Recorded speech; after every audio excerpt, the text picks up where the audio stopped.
जय हिंद, वंदे मातरम। दोस्तों, सबसे पहले मैं आपको धन्यवाद देना चाहूँगा क्योंकि आप लोगों के सहयोग से आज मेरे इस यूट्यूब चैनल पे 50 लोगों का मेरा सनातन का परिवार हो चुका है। मैं बहुत प्रसन्न हूँ। मुझे उम्मीद है कि ये 50 का सफ़र 500 तक और 500 से 50,000 और 5 लाख तक जल्द से जल्द पहुँचेगा। तो चलिए बिना किसी देरी के जो है मुल्लों की बजाने की प्रक्रिया शुरू करते हैं क्योंकि अंधेरा हो रहा है। फिर भी अपने यहाँ जो अंधेरा हो रहा है वीडियो में वो तो समझ में आता है, लेकिन मुल्लों के जीवन में आजकल जो अंधेरे चल रहे हैं भाई ना, उनका कोई उजाला होने वाला समय दिख नहीं रहा है। आपको पता है कि स्वीडन में स्वीडन सरकार की अनुमति के साथ एक शख्स ने सरेआम जो है कुरान जला दी। अब कुरान जली स्वीडन में, और यहाँ तक आँच जो है आपको आती हुई पता चल सकती है कि अगर आस-पास जाएँगे, ठीक है, ऐसे विशेष समुदाय के लोग हैं तो आप वहाँ से धुआँ महसूस कर सकते हैं। उनके विशेष अंगों से जो धुआँ निकल रहा है उसे आप महसूस कर सकते हैं, ठीक है। स्वीडन ने मैं तो स्वीडन की निंदा करूँगा भाई, ऐसे एकाध जलाने से क्या होता है, ठीक है, वो आप समझ सकते हैं।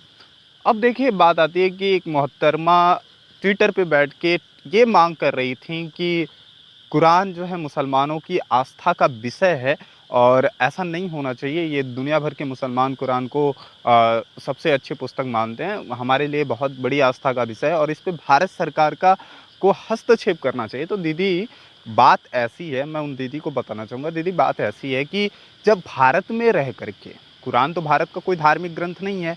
हमारे धार्मिक ग्रंथ गीता हैं, पुराण हैं, वेद हैं, रामचरितमानस है। जब यहाँ रामचरितमानस की चौपाइयों को जलाया जाता है तो आप लोग बहुत ताली पीटते हो कि बहुत अच्छा, बहुत अच्छा, बहुत अच्छा, ठीक है।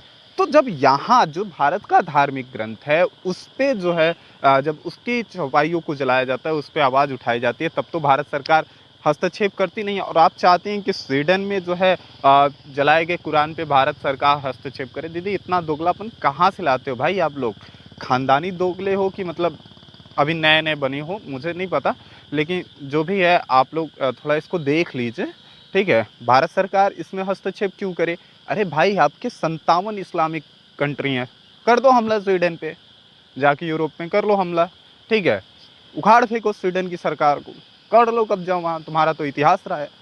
वो इतिहास इनका तो रहा ही नहीं है भाई, भूल गया। ये लोग ऐसे कौम है ना, इनको पता ही नहीं है।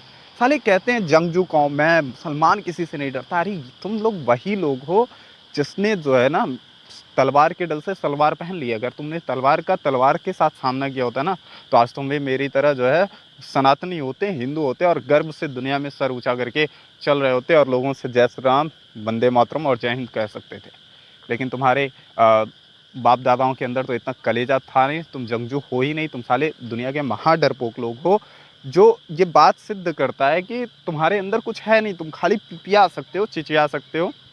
जब जब पठान हाथ में तलवार लेके आए ना, तुमने उनके गले में हार डाल करके अब्बा जान बोलने में कोई देर नहीं करी, तुरंत अब्बा जान बोल करके और सलवार पहन लिया, ठीक है। मुझे तारिक फ़तेह साहब का एक कथन याद आता है, मैं उनको नमन करता हूँ, वो अब उस दुनिया में नहीं है। तारिक फ़तेह साहब कहा करते थे कि मुसलमान भी बड़े अजीब हैं, ठीक है। छोटे भाई का पजामा और बड़े भाई का कुर्ता डाल करके बड़े तेज़ में निकलते हैं। तो तुम लोग वही हो, केवल बातें कर सकते हो, तुमसे होना कुछ नहीं है। साला स्वीडन में कुरान जलाई गई, जल यहाँ पे इन लोगों की रही है, धुआं कहाँ कहाँ से उठ रहा है कि आप पूछ नहीं सकते, ठीक है। आप ट्विटर जाके देखिए, मतलब मैं ट्विटर पे देख करके, अब देखिए जो अंधेरा हो रहा है ना, अपने जीवन का अंधेरा, अभी लाइट आ जाएगी, कल सूर्योदय होगा, लेकिन इनकी लाइफ में सूर्योदय होने का नाम तो ले नहीं रहा है और मुझे नहीं लगता कि आगे लेगा। हाँ, और भाई पाकिस्तान की दोगलापंती देखो, इनकी दोगलापंती। जब यही काम फ्रांस में हुआ था, ठीक है, तो बायकॉट फ्रांस, तो पता चला साला पाकिस्तान किस चीज़ का बायकॉट करेगा, वो ये पैसा है नहीं। ओह, पैसे से याद है, पाकिस्तान को लोन तो मिल गया है। लोन मिल गया, सब चंगा, अब हम विरोध करेंगे, जम के करेंगे। पाकिस्तानियों का क्या है ना कि खाने के लिए जो खाना आता है वो खाने पे नहीं खर्च करते, पैसा जो भीख मांग के आता है उससे वो खाना नहीं करते, उससे वो विरोध करते हैं, आतंकवाद फैलाते हैं। तो अब पैसा मिल चुका है, सही समय पे मिला है, जिससे स्वीडन का विरोध कर सके ये लोग। और मुझे नहीं लगता कि भारतीय मुसलमानों को इसमें क्या ही दिक्कत हो सकती है भाई। मैं मानता हूँ कि कुरान नहीं जलानी चाहिए थी, ठीक है, लेकिन अगर कोई बुरी चीज़ है तो उसे रखने का भी कोई फ़ायदा तो है नहीं। भाई अगर मुझे एक्स मुस्लिम साहिल की बात याद आती है कि उसने कहा था कि पहले मुझे लगता था कि मुसलमान जो है सही होते हैं, ठीक है, सॉरी, इस्लाम सही है, मुसलमान बुरे हैं। लेकिन जब मैंने अध्ययन किया तो मैंने पाया कि जो है साला मुसलमान सही है, इस्लामी गलत है। तो जो गलत है उसे उठा उठा उखाड़े के फेंक दो, उठाओ हटाओ यहाँ से, कचरा साफ करो, ठीक है। ऐसे कचरे जो है भाई, लेकिन कुछ भी कहो मज़ा बहुत आ रहा है, ट्विटर पे देख देख के मज़ा आ रहा है। जो इनका बिलबिनाला चल रहा है ना भाई, इनको मौके तो देखो मिलते रहते हैं रोज़ रोने के, विधवा विलाप करने के, इनके रंडी रोने कमी नहीं होते साला, ठीक है। अब स्वीडन की में जलाई गई कुर्बान की प्रतिक्रिया जो है आपको फ्रांस में देखने को मिल सकती है। फ्रांस जल रहा है, ठीक है। फ्रांस के लिए प्रार्थना है कि फ्रांस की स्थिति स्टेबल हो। लेकिन मैं यहाँ के लोगों से पूछूंगा, भैया वहाँ तो कोई आरएसएस नहीं है, वहाँ कोई मोदी नहीं है, जानते हैं क्या दिक्कत है, फ्रांस क्यों जल रहा है? क्योंकि फ्रांस को शरणार्थियों को शरण में रखने की बड़ी ज़रूरत थी।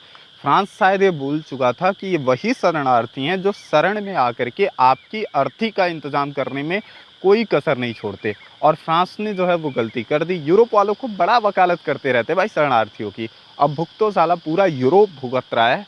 और मुझे लगता है कि यूरोप में जो है फिर से वो समय आने वाला है जब इस्लामिक शासन वहाँ पे लगेगा, और इनको सबक मिलनी भी चाहिए। ये बहुत भारत के मामलों में दखल अंदाजी करते हैं, शरणार्थियों के लिए बहुत वकालत करते हैं, और इनकी वकालत जो है यहाँ पे दिख रही है। मुझे लगता है कि फ्रांस में होने वाले दंगे स्वीडन के लिए एक चुनौती है, पूरे यूरोप के लिए एक चुनौती है, ठीक है। क्योंकि फ्रांस में आप जानते हैं कि शरणार्थियों की जो संख्या है ना, जो इस्लामिक कट्टरपंथ है, ठीक है, वो लगातार बढ़ती गई।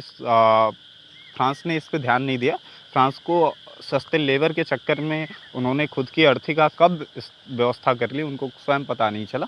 तो ऐसे लोगों से हमें बच के रहना चाहिए। आप हमेशा याद रखें कि ये ऐसे लोग हैं जो आपके शरण में शरणार्थी बनने के लिए आते हैं, लेकिन वो आपके शरण में आने के बाद कब आपकी अर्थी का व्यवस्था कर देंगे, इससे आपको कोई जानकारी ही नहीं हो सकती, ठीक है।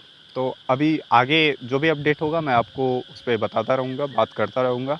आप ज़रूर बताइएगा कि भारतीय मुसलमानों के क्यों पेट में जो है मरोड़े उठ रहे हैं, क्यों इतनी जलन हो रही है, और भारत सरकार को इस मामले में हस्तक्षेप करना चाहिए कि नहीं करना चाहिए।